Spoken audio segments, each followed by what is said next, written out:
Good morning student. Online class में आपका स्वागत है। क्लास 12th में एन एस्ट्रोलॉजर्स डे, इस पार्ट को आज हम आपको इसका एक्सप्लेन बता रहे हैं। पंचुअली eight midday he opened his bag and spread out his professional equipment। रोजाना की तरह दोपहर को उसने अपना थैला खोला और अपना व्यावसायिक सामान को फैलाया। Which consisted of a dozen cowries shells, a square of cloth with obscure mystic chart on it, a notebook and a bundle of palmyra writing. उसमें जो 1 दर्जन कौड़ी थी, एक वर्गाकार कपड़ा जिसमें एक रहस्यमयी चार्ट बना हुआ था, एक कॉपी और हाथ से लिखे हुए कागजों का एक बंडल था। His forehead was resplendent with sacred ash and vermilion। उसके माथे पर पवित्र राख की भस्म और रंगोली लगी थी। And his eyes sparkled with a sharp abnormal gleam which was really an outcome of a continual searching look for customers। उसकी आंखें चमकदार हो गई थी और वो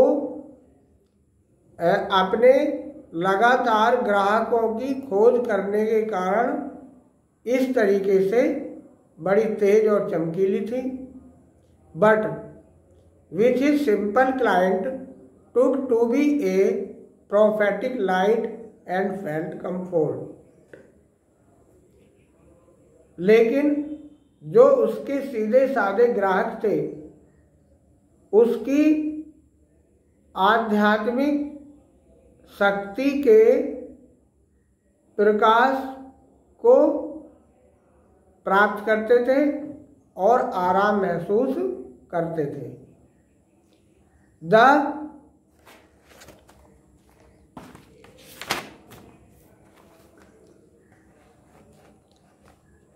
The power of his eyes was considerable,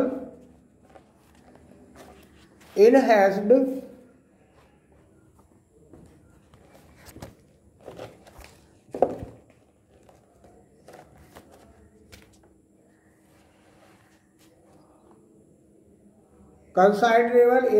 by their position। उसकी आंखों की शक्ति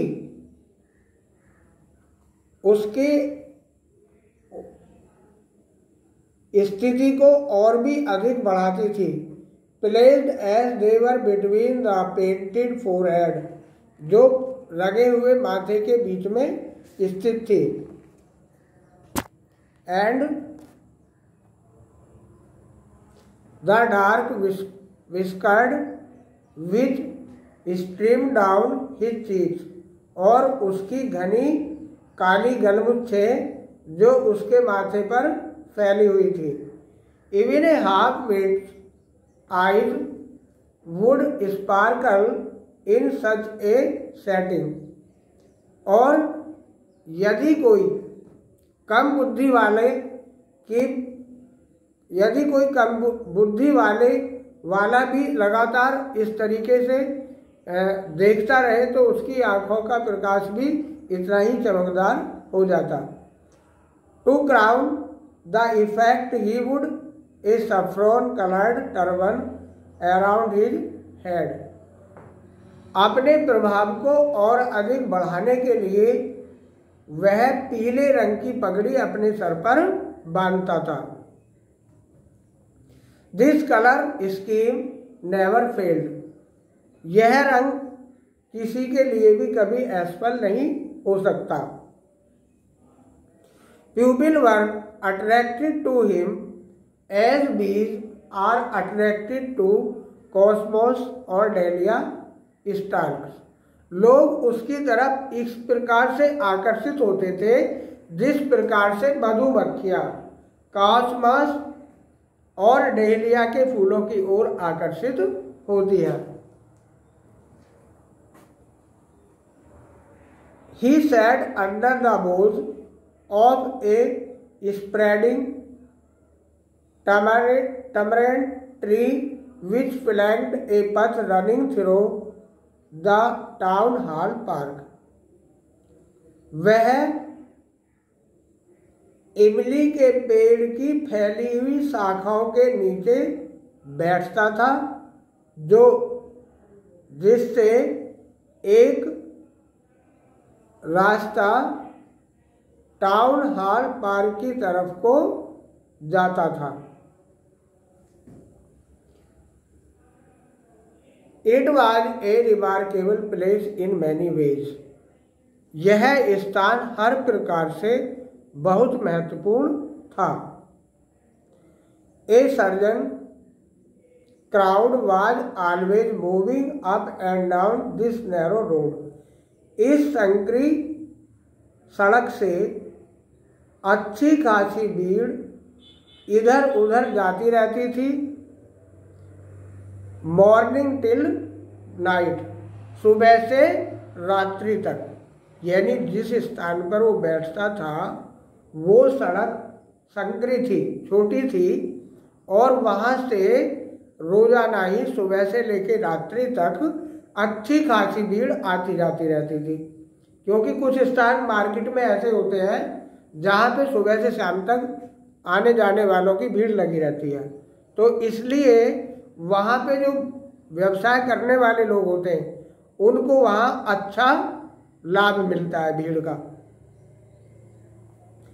ए variety of trades and occupations was represented all along its way. इस रास्ते पर विभिन्न प्रकार के व्यवसाय और कार्य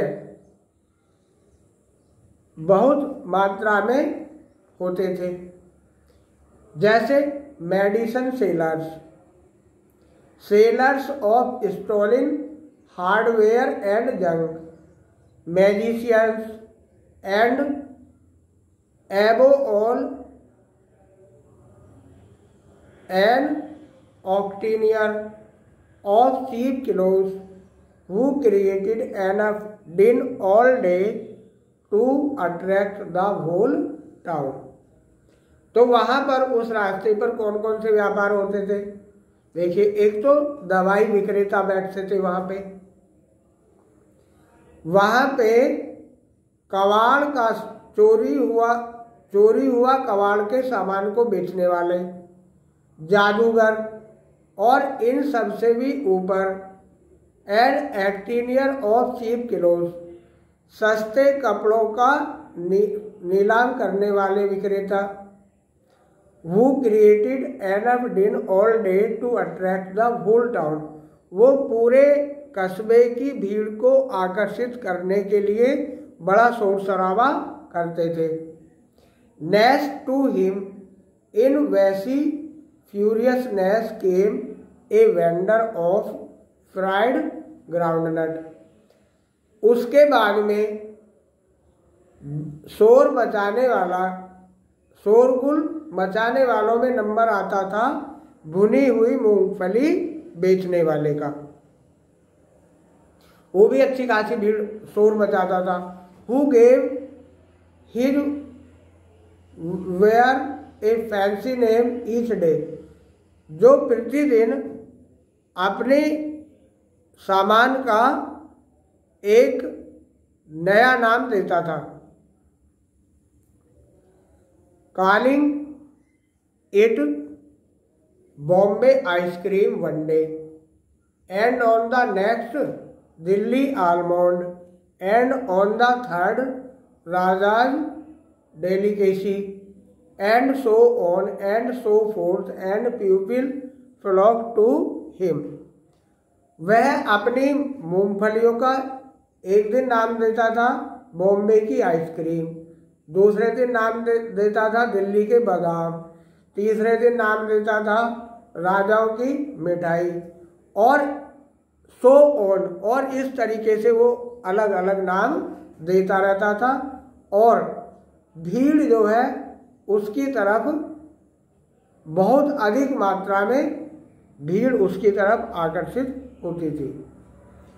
ए considerable portion of this crowd dallied before the astrologer too, और इस भीड़ का एक बड़ा भाग ज्योतिषी की तरफ भी आकर्षित होता था।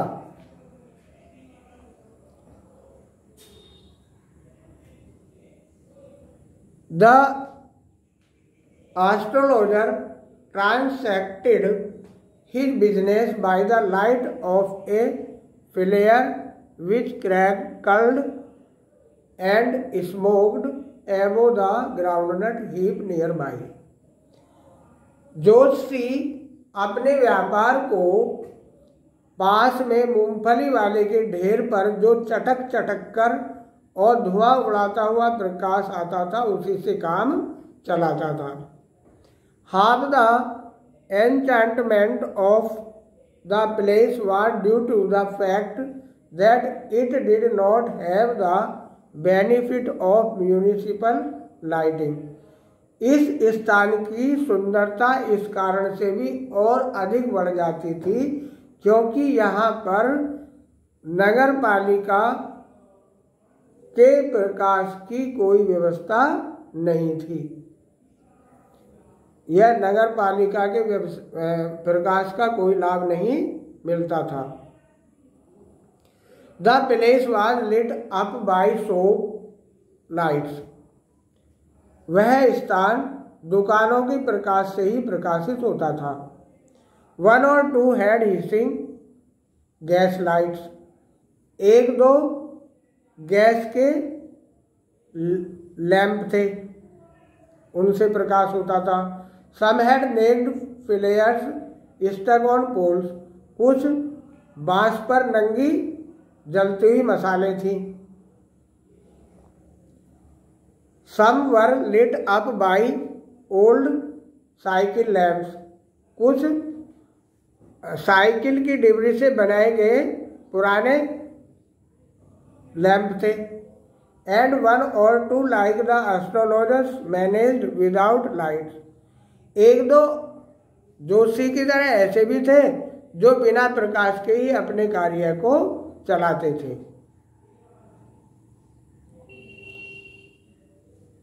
It was a bewildering criss-cross of light rays and moving shadows. यह आती जाती भीड़ जो है उन किरणों को काट रही थी, प्रकाश की किरणों को काट रही थी।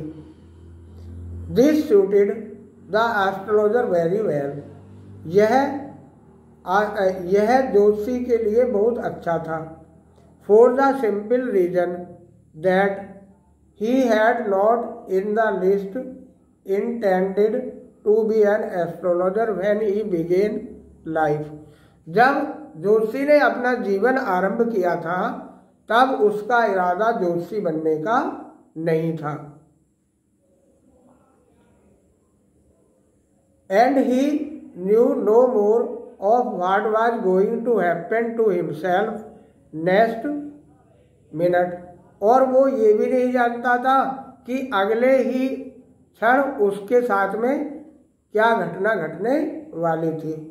He was as much a stranger to the stars as were his innocent customers, वह नक्षत्रों या ग्रहों के बारे में इतना ही अनजान था जितना कि उसके सीधे साधे ग्राहक होते थे। Yet he said things which pleased and astonished everyone. फिर भी वो जो बात कहता था वह प्रत्येक को प्रसन्न करती थी और आश्चर्यचकित भी करती थी। That was more a matter of study, practice and shrewd guesswork। यह उसका अधिक अध्ययन, अभ्यास और चालाक अनुमान के कारण था।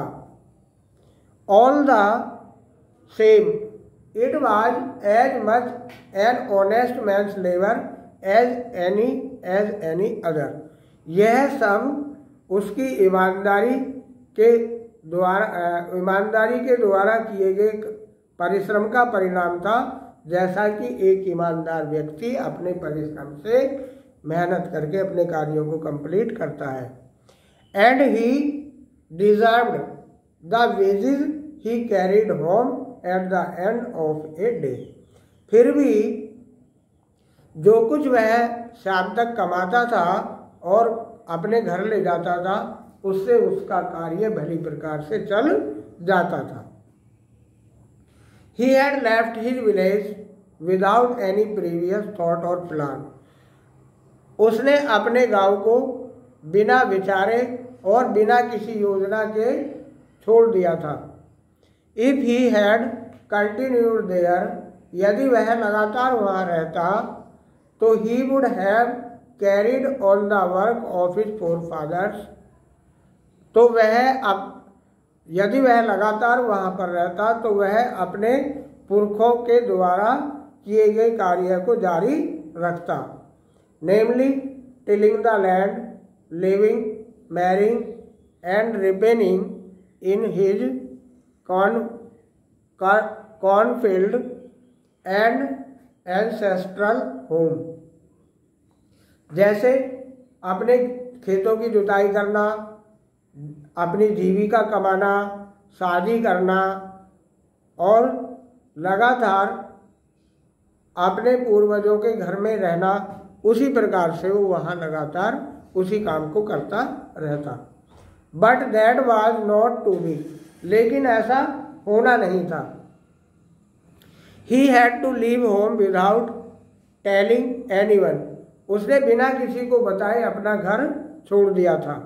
And he could not rest till he left it behind a couple of 100 miles. और वह जब तक उसने पीछे नहीं देखा जब तक कि वो 200 मील अपने स्थान को 200 मील पीछे छोड़ गया।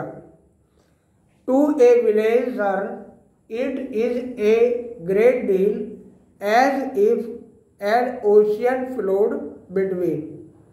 एक गांव वाले के लिए यह एक बड़ा कार्य है, मानो उसने लहलाते सागर, उसके लिए ये एक बड़ी दूरी है जो एक इतने बड़े बड़े लहलाते सागर के बीच में। तो यहाँ तक हमने आपको ये करा दिया, इसको आप कंप्लीट कर लेगा। Happy nice day. That's all.